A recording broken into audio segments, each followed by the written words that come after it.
I dormed last year in college, and I was in a suite style room. The way the dorm was set up was the main entrance is here, and then to your left hand side you have the common room. We had a small coffee table, a nice sized couch. In front of the couch was the coffee table, and then there was a little stand ahead of that where you could put a TV on, and it was pretty good space. And then you go down the hallway, and then to the left side you have four single rooms, and the size was great. I shared that with three other guys, but one of the guys never showed up, so it was really just between two. The roommate to my right side, he was very cool. He was more outgoing. We were able to get close pretty soon. We started talking about the majors that we wanted to pursue, our lifestyles, college. It was good. We hung out, and we were able to build a genuine connection. You know that saying, you don't know somebody till you move in with them? I had to learn that out the hard way. He wasn't a bad person by anything. He was super funny. I had no issues with him. But one thing I found out about him was he's really loud. And it's not like he's just loud during the daytime, it's at nighttime. So he was a big gamer, and he would be playing at night, and he would be on the game at past like 11, bro. And he'd have his headset on, and he'd be playing one of those shooting games. And every time he killed somebody, he would say something, he'd talk his smack, whatever. And then whenever somebody got him, he would go off. He would just rage. And I'm lying down next door trying to sleep, and all I hear is him screaming, and I could not stand it. The first few times, I kind of just let it go. I thought it was like one of the rare coincidences that it happens. It's just something I thought I had to get used to, but eventually it annoyed me enough for me to tell him, like, bro, like, knock it off. You can't act like that. You know, people are trying to sleep. I said it a lot nicer than that, but it was something that we were able to clear the air with, and he wasn't too loud anymore. But after that, after having resolved that issue, my roommate to the other side, he he was really quiet. He didn't really go out much, especially compared to the other person. So I didn't really think I'd have any sort of issues with him. And turns out my issue with him was that he cleans. And I know what you're thinking, that why would you hate someone that cleans? I'd love a roommate that cleans, that does the dishes, cleans the table, does the bathroom area. That's great. And I am so beyond grateful that he was willing to do all of that. And he definitely kept the place really nice and clean. But it has to be illegal to be vacuuming at 11 p.m. on a weekday. I don't know why he chose this time at any other time during the day to do this, but that was his decision. And the moment I've gotten home from classes, from the library, whatever, done studying, waiting to relax and doze off, I'd hear that machine just go off. And you know how vacuums are, you know how loud they are. So I'm rolling around in my bed. I take my pillow and I like put it over my head, and I try to sleep. That doesn't work. So I grab my headphones, I put my headphones on, and I start blasting music, like meditation music, calm, soothing music.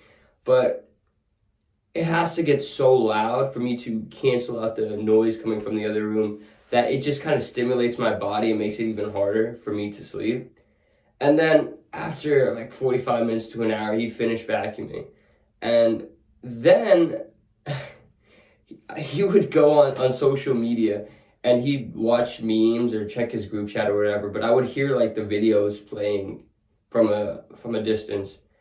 And he would laugh to it, and his laugh was so ridiculously funny that that I would start laughing because of it. Now, I didn't want to make it obvious that I was laughing at him, so I would kind of just like smudge my face into the pillow so my laugh wouldn't protrude as loudly.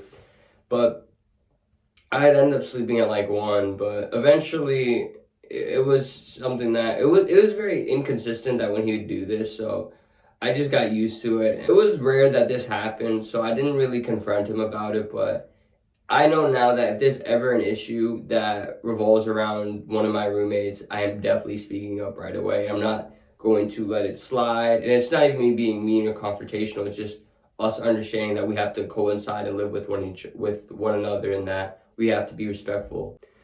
And I thought I was the only one that had experienced getting a bad roommate, but apparently it's not that uncommon. In fact, it's very, very common. And I was talking to one of my friends, and he was on the soccer team, and his roommates were his teammates. So you would think that since they spend so much time together on the field, working out, that they would mesh really well together and they'd be ideal roommates.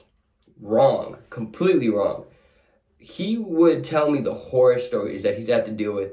His teammates would play music till like 2 or 3 a.m. and he'd be struggling to fall asleep. And he was kind of shy and timid at first, but then he got so mad that he went up and he was just banging on the door, telling them to turn it off, and they refused. They literally told him to go F himself. How crazy is that? These are his teammates. No sympathy, no regard for how they will jive and play together on the field. Simply an F you, we don't care. Insane. Absolutely insane. So, if this can happen with teammates, it can happen with anybody. That's why it's so important that you take this process seriously. Find good roommates. They're very possible, but at the same time, if you don't use your time efficiently and you kind of wait last minute, it's going to be difficult for you to find your ideal roommate. You roommates can make or break your college experience. If you are a freshman right now and you're going into college, I hope that there's someone from your university or there's someone from your high school that's going to the same university as you, and you guys are pretty cool and you guys are willing to dorm together. This saves you so much time and so much effort. This is the best possible scenario. Second best possible scenario is what you ultimately have to do is find your roommate through filling out a form.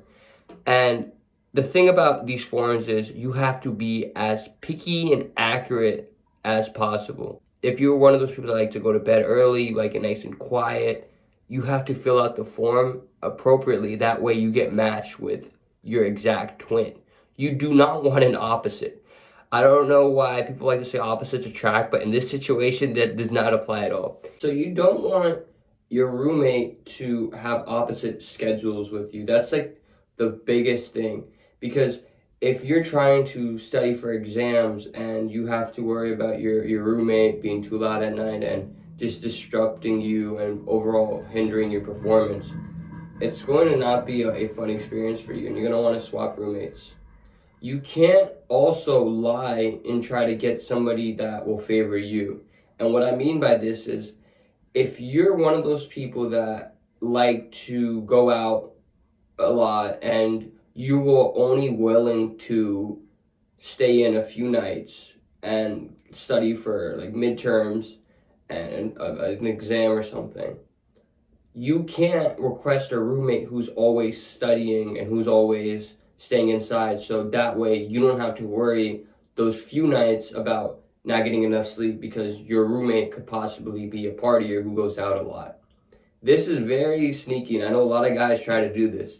But what will happen is those nights that you are constantly going out, your roommate will get annoyed by that because he keeps getting woken up at 1 or 2 a.m., hearing you having to come in through the door, trying to juggle your keys and try to put it in the slide. You're just so tired and you're not able to. And you come home and you come through the dorm, you heat something up in the microwave because you're hungry, and it just disrupts his sleep. And he will report you because of this. He will talk to the RA because of this and try to get you removed.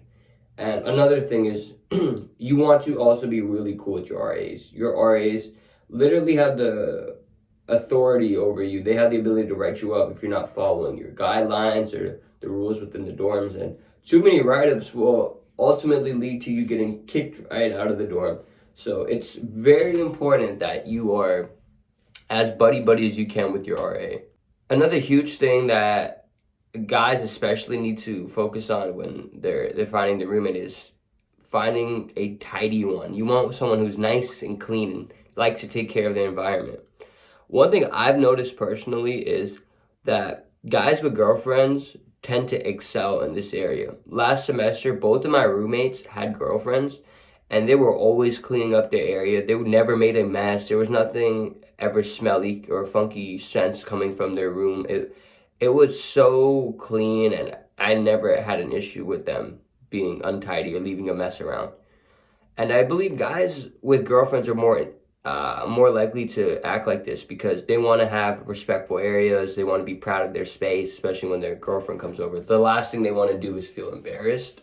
So I'm not saying I'm not saying guys who don't have girlfriends are complete slobs, but they tend to be more relaxed when it comes to cleanliness, and they might leave something out, and they might not think of it as big of a deal, whereas someone with a girlfriend would. But the downside about guys with girlfriends is that whenever they invite the girl over, they're going to possibly spend the night together, and then they'll use a shower in the morning, and that might slow you down because you weren't expecting someone else to be in the shower when you wanted to use it. Or the fridge space is another thing that gets taken up pretty quickly. In my dorm, there's one fridge, and if we shared that with two other guys, it's not so bad. But then when you have to add in the girls, that's two more people now you're sharing space with in the fridge and the pantry area. So it gets kind of crowded, but other than that, there's really no complaints with them. This being said, I hope you guys have great memories to look back with towards spending time with your roommates, and it honestly all works out and you destroy this academic year. If you need any help with college advice, finding out what roommate would be best with you, click the link in my description and book a call with me today. As always, you know what to do. The choice is yours.